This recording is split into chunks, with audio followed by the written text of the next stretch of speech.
Pourquoi les divorces ont-ils tant augmenté de 1990 à 2025?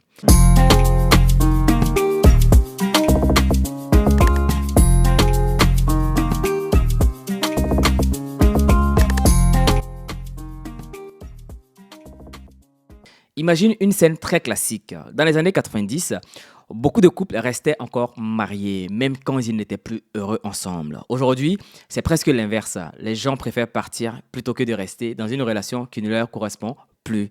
Alors, la vraie question à se poser est la suivante. Les gens ne s'aiment-ils plus ou ont tout simplement changé leur vision du mariage? Dans cette vidéo, on va essayer de comprendre les principales raisons qui expliquent l'évolution du divorce de 1990 à 2025. Dans un premier temps, nous allons voir la transformation du rôle de la femme. Jusqu'aux années 80-90, le mariage était une nécessité économique. Beaucoup de femmes dépendaient financièrement de leurs hommes. Mais à partir des années 90, plusieurs choses ont changé. L'accès massif des femmes aux études supérieures, une entrée durable des femmes sur le marché du travail, l'indépendance financière avec les femmes battantes. Je ne parle pas des femmes battantes de la période actuelle. Une femme n'est plus obligée de rester dans un mariage malheureux pour survivre.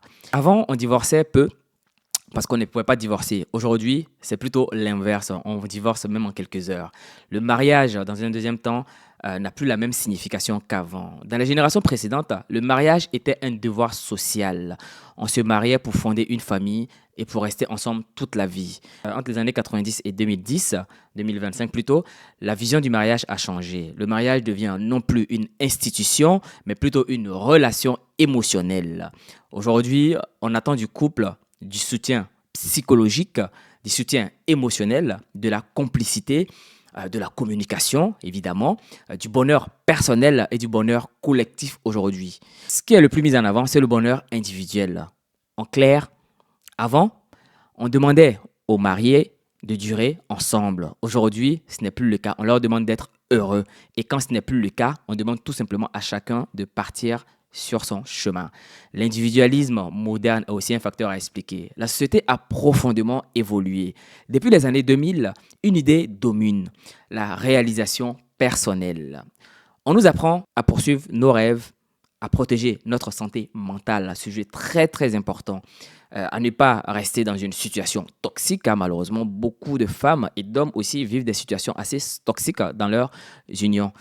Le résultat de tout ça, supporter un couple conflictuel pendant 30 ans n'est plus perçu comme un exploit, mais plutôt comme une atrocité qu'il ne faudrait pas forcément subir. Dans la suite, on a vu aussi l'impact de l'Internet et des réseaux sociaux sur les différents mariages. À partir des années 2010, un nouveau facteur apparaît dans le numérique. Ce sont les réseaux sociaux qui ont transformé les relations. Pourquoi? Parce qu'il y a des comparaisons constantes. Les tentations sont plus accessibles. Le contact avec des anciens partenaires justement devient de plus en plus fréquent au travers des sites de rencontres qui ont facilité justement cette prise de contact. Aujourd'hui, quitter un couple semble une chose assez banale contrairement à avant.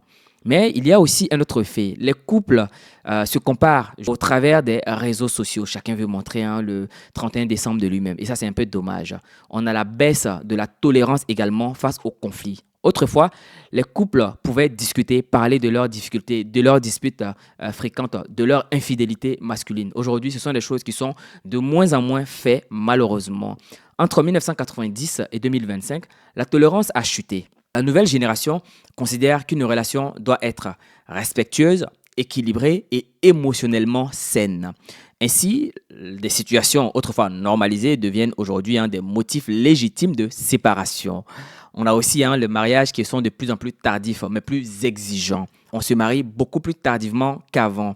En théorie, cela devrait conduire à réduire le divorce, mais ce qu'on voit, c'est le chiffre inverse.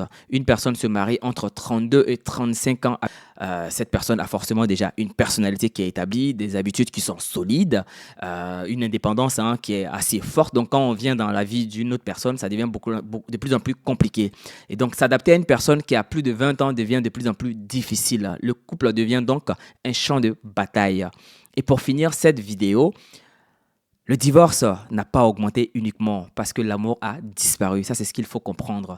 Il a augmenté aussi parce que la société a changé. Entre les années 1990 et 2025, les femmes sont devenues beaucoup plus indépendantes.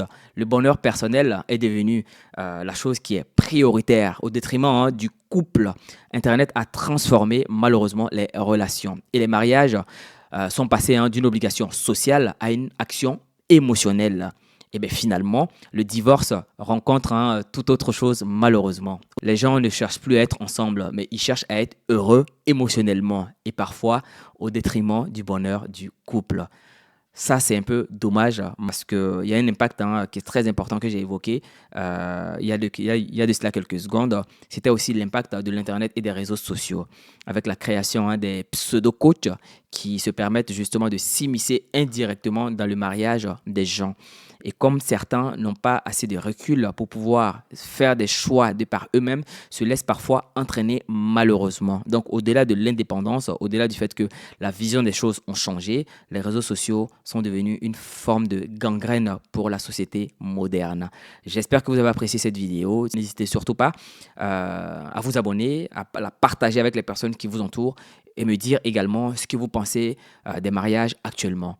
D'ici là, on se retrouve dans une prochaine vidéo. Prenez soin de vous et de vos proches et soyez des gens qui sont capables de régler des conflits lorsqu'il y a des conflits. À très bientôt. Au revoir.